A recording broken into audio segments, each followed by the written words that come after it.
Es-tu à bras raccourcis ou panoramix? Panoramix. Thomas et Hugo sont-ils Astérix et Obélix? Attention. Je dirais oui, deux compères, deux frères, et qui vont nous apporter énormément pour notre club.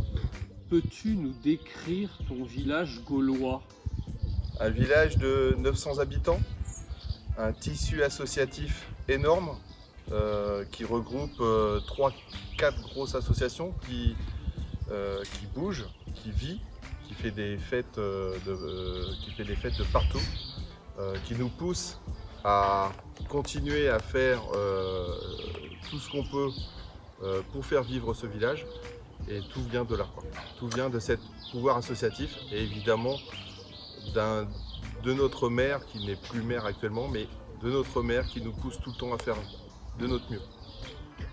Les chiffres clés de ton club, les quelques chiffres clés. Donc 99 la création, 2009 parcours tout seul, c'est-à-dire que l'association a vécu ses jours heureux tout seul avec une première montée en régional pour l'équipe. Et là évidemment actuellement 4 régionales dont l'équipe 1 en régionale 1. Adhérents? Une centaine. Voilà. On était à 95 avant le Covid, on devait être autour d'une centaine. Modèle économique. Est-ce que tu peux nous livrer le secret de ta potion magique? De l'huile de coude essentiellement. De la formation, du bénévolat, de l'huile de coude. C'est juste ça qui fonctionne. Après avec des tarifs qui étaient assez bas pour commencer et maintenant qui évoluent suivant les compétences qu'on a besoin d'acquérir, parce qu'on a besoin de plus en plus de compétences dans notre club. Donc beaucoup d'huile de coude. Voilà. Qu'est-ce que tu voudrais dire aux dirigeants, aux futurs dirigeants de club? Avoir la flamme de pouvoir créer quelque chose. Après, il faut toujours avoir un peu une part de chance, une part de circonstances positives. C'est ce qu'on a eu, je pense, nous. Mais vraiment, le travail, l'envie de faire quelque chose, l'envie de servir son sport, le tennis de table, l'envie de faire quelque chose, de faire grandir quelque chose autour d'un pôle, fait que moi, c'est ce qui me rend très heureux actuellement. Et surtout maintenant avec l'arrivée de Thomas et Hugo. La ville la plus importante, tu as combien de kilomètres? On est à 20 km, c'est Sens, donc 35 000 habitants. D'accord. Comment on fait pour attirer du monde et puis pour mettre en place un modèle économique en fait qui peut être viable dans le temps? On draine tout le nord de Lyon actuellement, même toute cette région-là, donc ça va quand même assez loin. Les gens se déplacent parce qu'il y a un tissu de bénévoles, un tissu associatif qui se crée dans ce club, qui fait qu'on essaye de pas se prendre la tête, on essaye d'évoluer dans ces choses-là. Et de plus en plus, on essaye de faire beaucoup. Alors, ce qui nous fait le tissu, ce qui nous fait gagner un peu d'argent pour faire vivre le club, c'est surtout aussi les manifestations. Ici, comme on est dans un village très associatif, toutes les associations fonctionnent entre elles pour s'aider à faire des grosses manifestations. Ce qui fait que ça nous rapporte quand même déjà beaucoup d'argent.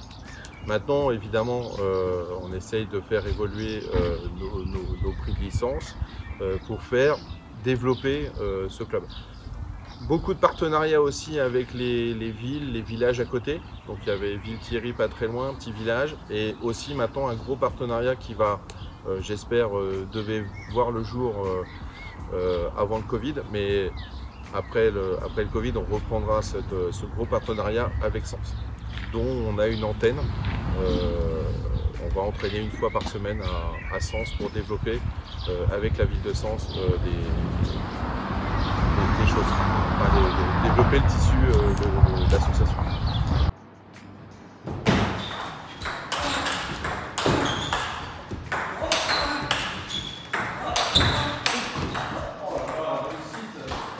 En tant que joueur, vous pouvez espérer aller jusqu'où dans vos rêves les plus fous?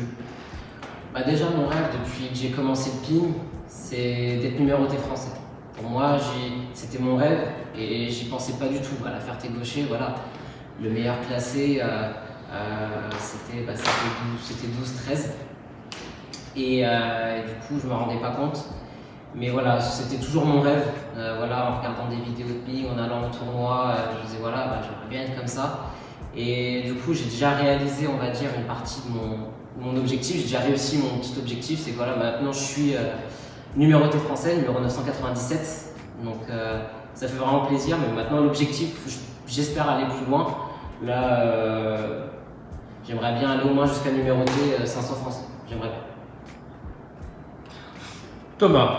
Les objectifs, c'est sûr que maintenant j'ai le sentiment, et même par rapport à ce que j'ai envie de faire maintenant avec mon tennis de table, ça va être plus dans une perspective d'apporter, de transmettre, que ce soit sur l'aspect psychologique, technique aussi. Hugo, à peine on s'est un petit peu vu là, ces dernières semaines, si je peux apporter 2-3 billes sur des aspects du jeu, c'est une chose que je vais faire même au sein des compétitions. Maintenant, moi à titre personnel, ça va être d'essayer de m'entretenir un maximum pour avoir ce niveau de jeu aux alentours de la 300-400e place française. Maintenant, j'ai pas d'objectif de me dire j'aimerais être remonté à tel ou tel niveau. Maintenant, ça va être vraiment de prendre du plaisir avec les gars, avec le club, et d'essayer d'aller le plus loin en termes de milieu par équipe, de voir jusqu'où le club peut aller, avec vraiment cette dimension collective qui pour moi c'est vraiment le plus important. Meilleur classement, Thomas? Classement sur papier, ça doit être 193. Plus haut niveau atteint en championnat en tant que joueur? En championnat, j'ai eu la chance de jouer une année en Pro B avec le club de Ponto Combo à l'époque. Voilà. Quand je vois le niveau maintenant, je me dis que c'était vraiment une chance pour moi d'y être parce que c'était tellement incroyable qu'on m'ait laissé la chance de jouer à ce niveau-là. Voilà, maintenant c'est sûr que c'est derrière, mais ça reste une aventure magique. Un joueur mythique, important, que vous avez eu l'occasion de jouer? On avait joué à l'époque le club de Morez, qui a été d'ailleurs sacré champion de France de Pro A. Et en fait, j'ai joué Easy Wen. Voilà, donc Easy Wen qui devait être dans les 10-15 français à l'époque, qui a participé aux Jeux Olympiques, qui doit encore avoir un niveau d'un joueur top 100 mondial. Voilà, bon, ça reste quelque chose d'incroyable pour moi. Pas pour lui peut-être, mais pour moi en tout cas ça a été. En guise de conclusion, tous les deux, le projet, Yannick va tout à l'heure nous en parler. Hein, vous nous avez mis l'eau à la bouche tous les deux. Donc maintenant, on va vouloir connaître ce projet. Alors, juste peut-être dernière question à tous les deux. Comment appréhendez-vous, comment sort-on et comment appréhendez-vous cette rentrée après cette période de Covid quand même assez délicate qu'on a tous vécu? Voilà. Est-ce qu'on peut avoir tous les deux avec Marine un petit ressenti par rapport à ça? Hugo? Pendant la période de Covid, c'était très très dur parce que ça nous a stoppé du jour au lendemain toutes nos activités. Donc c'était très très dur, c'était très long, mais voilà, on fait avec. Il fallait faire avec. Et depuis qu'on a repris, du coup, moi en tout cas, ça m'a fait du bien de reprendre. J'étais vraiment content. Ça fait maintenant 3 semaines que je viens 1 à 2 fois par jour, 2 fois par semaine, pardon. Et ça fait vraiment du bien. Et là maintenant, ça m'a beaucoup motivé pour la suite. Surtout, comme ils vont parler, les dirigeants vont en parler après pour le projet qu'on a. On est vraiment, moi en tout cas, je suis vraiment motivé et je vais m'investir à fond pour la suite. Thomas? Oui, la période de Covid, elle a été très particulière à vivre. Sur le plan personnel, moi j'essaie d'aller quasiment courir 5-6 fois par semaine, donc physiquement tout va bien. Après le ping, on est sur un sport de touche de balle, donc c'est vrai que ça se perd pas comme ça non plus. C'est vrai que moi j'ai le sentiment que depuis que l'on revient un petit peu à la salle, ça revient déjà. Franchement, on va avoir quand même une période de juillet-août avant la reprise des compétitions officielles, si elles ont bien lieu en septembre, on a vraiment le temps pour s'y remettre. Maintenant, en effet, dans une routine, il va falloir, je pense, qu'on arrive à intégrer vraiment de manière mécanique le fait de porter un masque peut-être en arrivant, se laver les mains, nettoyer la surface, respecter tout le protocole qui a été mis en place par la fédération. Après, une fois que c'est mécanique et que c'est ancré, n'y a pas de raison que ça se passe mal. Maintenant, si tout le monde y met du sien, honnêtement, je pense qu'en septembre, il y a de quoi bien repartir pour que l'année 2020-2021 soit riche et qui plus est pour nous qu'elle soit extraordinaire, riche en optimisme. Est-ce que maintenant vous pouvez nous parler de ce projet, de la venue de Thomas et d'Hugo? Comment vont-ils s'inscrire dans ce projet et ce projet doit vous amener où ou pourrait vous amener où dans ce village gaulois en fait? Est-ce que l'objectif c'est de prendre possession de la Gaule? Pas du tout, non, pas du tout. L'objectif c'est déjà de les accueillir au mieux possible. Là, de les intégrer dans le club qui se sentent le mieux possible, le plus intégrés et que vraiment ils trouvent leur place.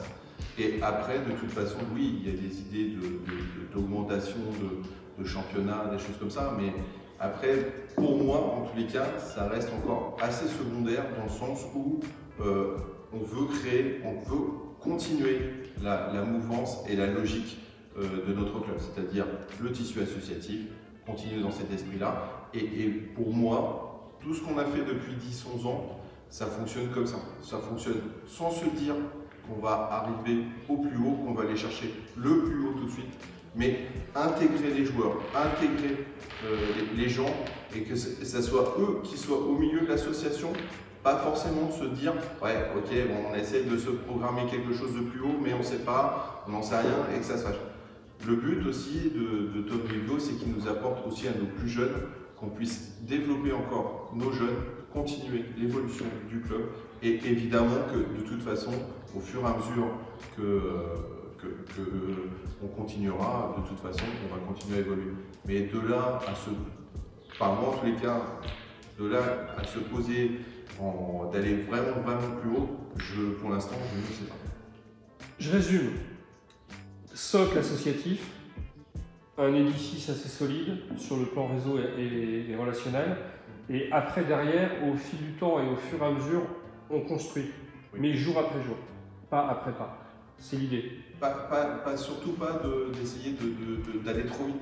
Surtout pas. J'ai vu trop. Alors, en 10-11 ans, j'ai vu tellement de clubs partir très vite. Alors évidemment que nous, on n'a pas plus les moyens financiers qu'ont certaines villes ou certaines avec des sponsors. Mais en tous les cas, c'est pour ça qu'on a le temps. On n'est pas non plus obligé d'aller trop vite. Ça ne sert à rien de se précipiter. Et c'est vrai que en accueillant Thomas et Hugo, ce projet, c'est des gens qui sont quand même assez jeunes. Ce projet va prendre en osmose, va essayer de se modeler pour pouvoir bâtir quelque chose de plus grand. Mais évidemment qu'ils ont envie d'évoluer et on les accompagnera le plus possible. Mais en tous les cas, il faut que ça prenne son temps, ça peut aller très vite, ça peut être aller moins vite, il faut faire assurer nos arrières et il faut faire attention. La pérennité du club est très importante pour moi. On ne bâtit pas un club sur 1 ou 2 ou 3 ans ou 15 ans sur une grosse équipe ou quelque chose. On bâtit un club pour essayer de faire évoluer tout le monde dans cette association. Yannick, jusqu'où peut aller ce village gaulois? Bonne question. Très bonne Dans question. vos rêves les plus fous. Allez. Très bonne question. National 3. Déjà. Moi je pense. Dans mes rêves les plus fous, National 3. Après on verra. Mais avec de tels joueurs et de tels talents qu'on va avoir, oui. C'est un rêve fou. Moi j'avais déjà un rêve il y a 5 ans, c'était d'arriver en régional. Vous vous rendez compte où on en est là actuellement? De se poser les questions, de se dire c'est peut-être possible. Mais voilà, moi évidemment c'est des rêves, mais il faut rester très posé, très raisonnable. J'ai pas envie de griller les choses, mais en tous les cas, oui, c'est bien sûr, de voir. Déjà, ne serait-ce que déjà au mois de septembre, enfin en tous les cas pour moi, et je pense que beaucoup dans le tissu du bureau associatif, de voir jouer Thomas Guignat et Hugo Dubreuil au mois de septembre avec nous, c'est quelque chose déjà assez fort. Yannick, ton parcours consiste en 3 ou 4 phrases. Voilà, les grandes lignes. 11 ans au collège, découverte après le foot, une mauvaise aventure de foot, on repartit sur du tennis de table avec un entraîneur qui pour moi restera toujours dans ma mémoire, donc quelqu'un de très posé, de très pédagogue. Et du coup, jusqu'à 18 ans, que je rencontre ma femme. Et il y a eu une pause parce qu'on a 2 enfants. Et puis, depuis 11-12 ans, on est reparti. Je suis reparti dans ce pouvoir, dans cette association. Et avec nos enfants, avec tout un tas de familles et de gens qui nous accompagnent, qui sont tous devenus maintenant des amis. Après, tu fonctionnes quand même aussi avec les... Moi, je parle pour vous, hein, à titre personnel, vous aussi d'ailleurs, mais en fait, tu fonctionnes aussi avec tout ce que tu peux partager avec les gens, les valeurs, le côté affectif. Bon, aujourd'hui, si je pensais que je vais faire mon stage, j'entraîne, je m'en vais, ça reste quand même une dimension différente. Là, la venue, c'est aussi parce que après le stage, on se retrouve, j'étais dormir chez eux. On fait des restos, on se fait des trucs et c'est ce qui fait qu'à un moment donné on tisse des liens et qu'en fait on a envie de vivre une aventure ensemble, qu'elle soit sur le plan sportif mais dans ce qui est à côté. Parce qu'il ne faut pas oublier, nous c'est comme ça que je dis je me permets, c'est comme ça qu'on voit les choses, c'est qu'on va aller faire notre match de ping-pong mais on va aussi faire des choses en dehors, on va se voir en dehors et il se passe plein de choses et c'est ce qui fait que ça tisse des liens et qu'à un moment donné pendant aussi la compétition ou les entraînements on a envie de s'investir et de se donner pour les autres et ça à mon avis, moi en tout cas titre personnel c'est aussi ce qui m'a amené à faire ce choix et de venir au club de Doma aussi.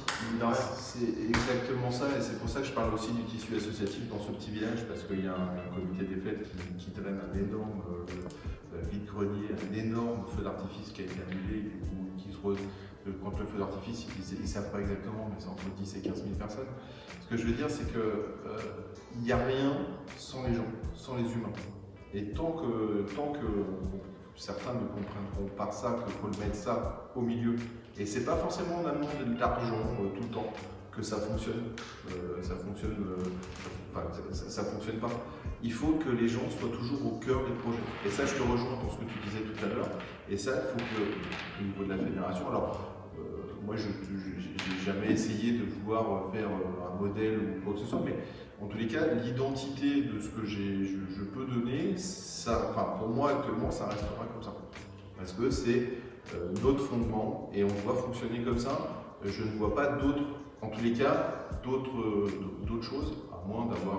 Et encore, je ne suis pas sûr que l'argent, ça amène des fois des grosses choses. Je ne suis pas sûr que ça fonctionne, mais ce n'est pas forcément... En fait, Yannick, ce que vous êtes en train de nous expliquer, c'est que finalement, derrière l'apport financier ou derrière l'apport en termes même de subvention, finalement, le plus important, c'est de tisser ce lien humain qui va démultiplier en fait des forces insoupçonnées pour créer, pour amener des événements, pour donc générer aussi donc de l'argent. Et donc de l'autofinancement quelque part. De toute façon, oui, parce qu'à un moment donné, on peut très bien râler sur j'ai plus de subventions, je fais plus ça, j'ai plus rien. Mais est-ce qu'on continue ou pas? Donc ça c'est une bonne question déjà à la base, se dire est-ce qu'on continue ou pas. Si on continue, qu'est-ce qu'on peut faire pour faire développer et continuer notre développement de notre club et de notre sport. Avant-dernière question, par rapport au Covid, par rapport à cette crise sanitaire, tu as pu constater qu'il y a un plan d'aide au niveau national, régional et peut-être départemental ici, je ne sais pas, on ne maîtrise pas tout. Il y a différentes aides. Ça sera ma dernière question, comment tu as vécu le Covid? Comment tu tentes de t'organiser par rapport à cette crise sanitaire et à donc appréhender en fait cette rentrée au mieux? Ça a été compliqué parce qu'on pouvait se poser la question de savoir est-ce que ça va freiner par exemple l'arrivée de Tom ou Hugo. Moi je me suis posé la question et je me suis dit si on ne le fait pas, on ne le fera plus jamais. C'est-à-dire qu'à un moment donné, il faut qu'on essaye encore évidemment améliorer notre tissu associatif, appel aux dons, des choses comme ça. Mais en tous les cas, le projet, on a essayé de serrer les vis, on va serrer les vis encore plus la saison prochaine pour les accueillir au mieux et que ça se passe au mieux pour le club.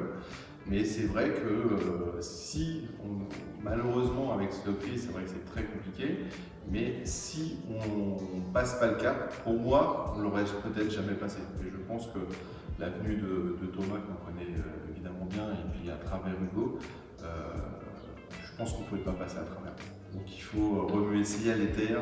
On est en train de bien retomber sur nos pattes, ou pas trop mal retomber sur nos pattes pour essayer de mener ce projet au mieux. Mais c'est pas, on va pas laisser le Covid pas faire aboutir nos projets et essayer on va surmonter. Il y a toujours moyen de surmonter quoi que ce soit. Ça m'amène donc à la dernière question. Donc Sabine, justement, vous êtes probablement la personne en fait qui est évidemment la mieux à même de parler de Yannick. Qu'est-ce qui caractérise Yannick? Quelles sont ses... On va parler que de ses qualités. Allez. Quelles sont ses qualités ou les qualités de ses défauts aussi? Oh, Yannick, c'est quelqu'un qui a un caractère assez fort et je dirais un meneur.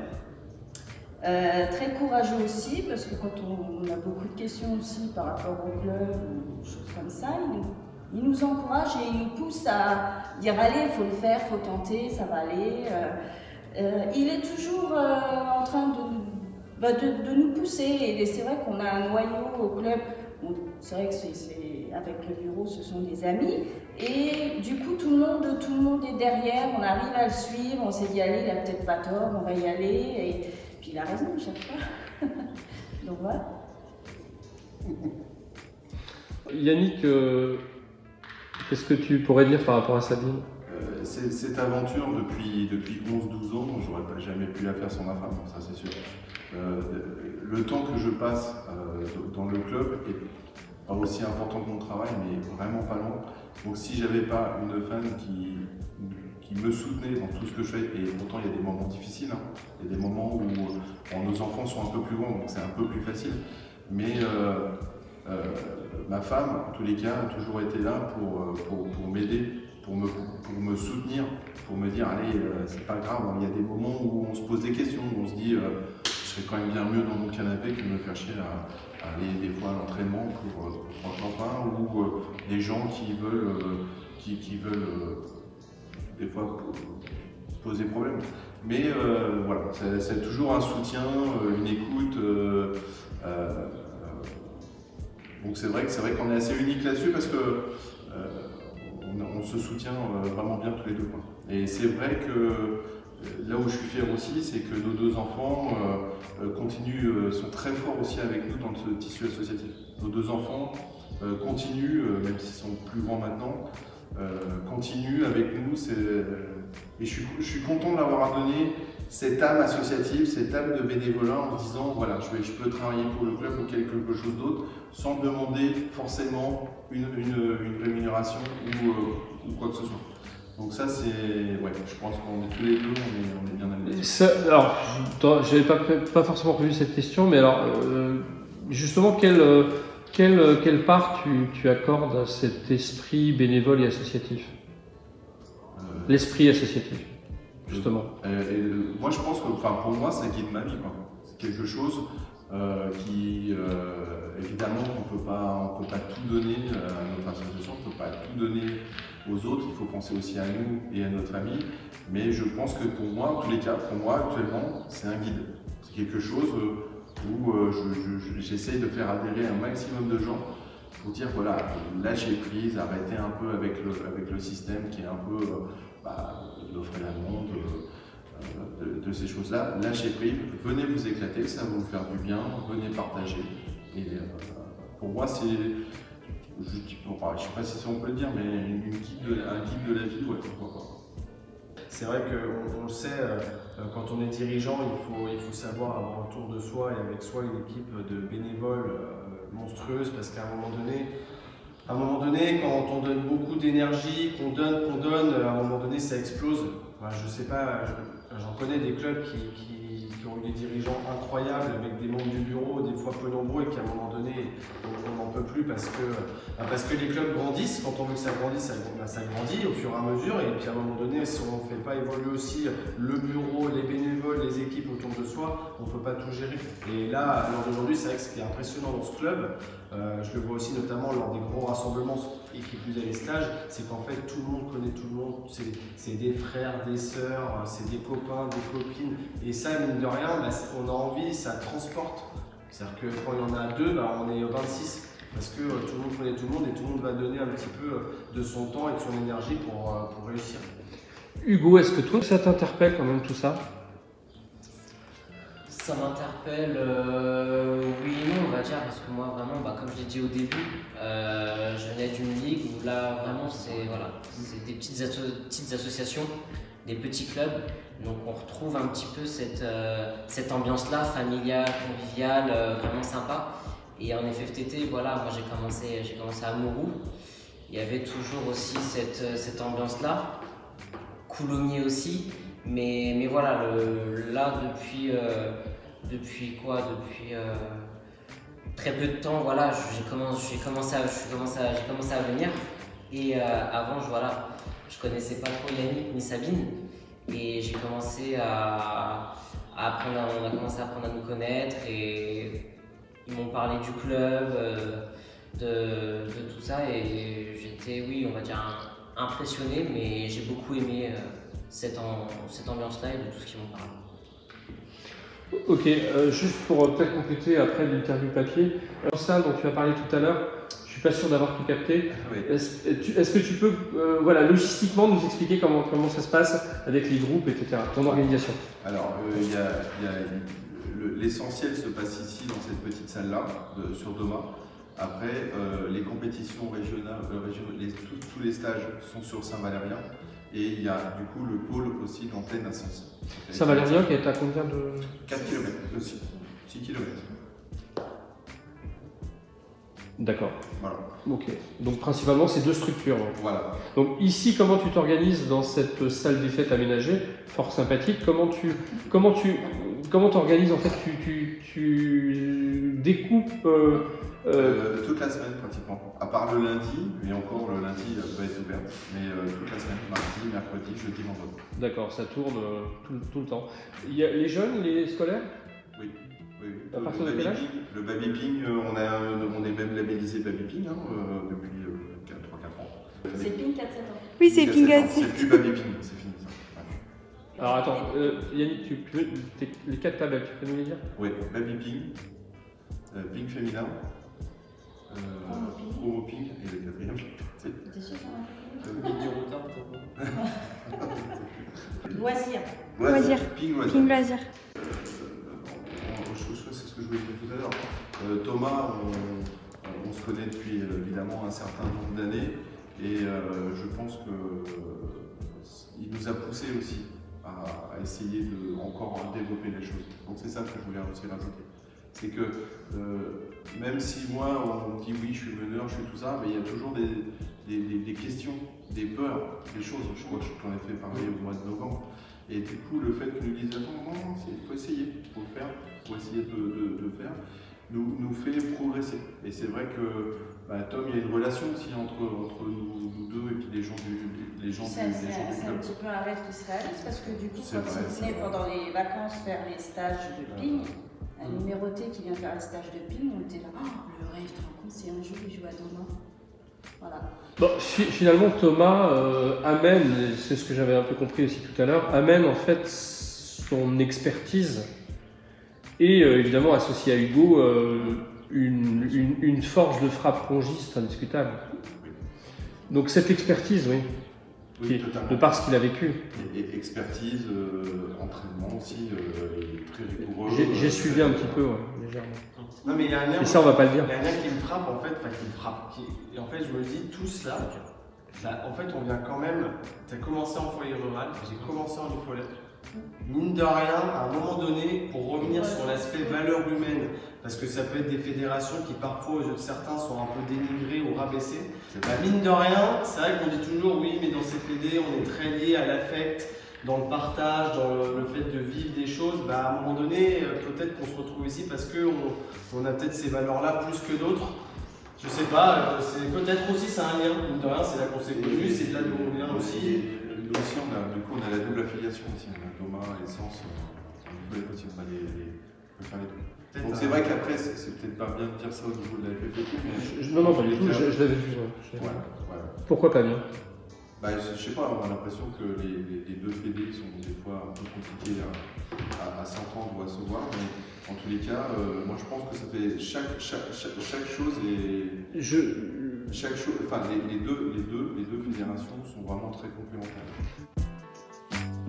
Donc, ils sont nombreux dans la pétanque ici, je pense. Ouais, il y a un tournoi aujourd'hui. C'est un gros club. Il y a un tournoi en plus? Non. Ça pourrait. Sûr. Bonjour Thomas, pouvez-vous nous décrire l'ensemble de vos tatouages, s'il vous plaît, en 30 secondes? Moi je compare, alors c'est un peu idiot, Neymar est venu au PSG, de Barcelone au PSG, nous on a fait venir Maguignan. Par contre, je tombe un peu loin, pas que. Faut voir. Moi je le compare comme ça, je compare les choses comme ça. Bah c'est pas mal, non? On est bien, là. C'est pas mal.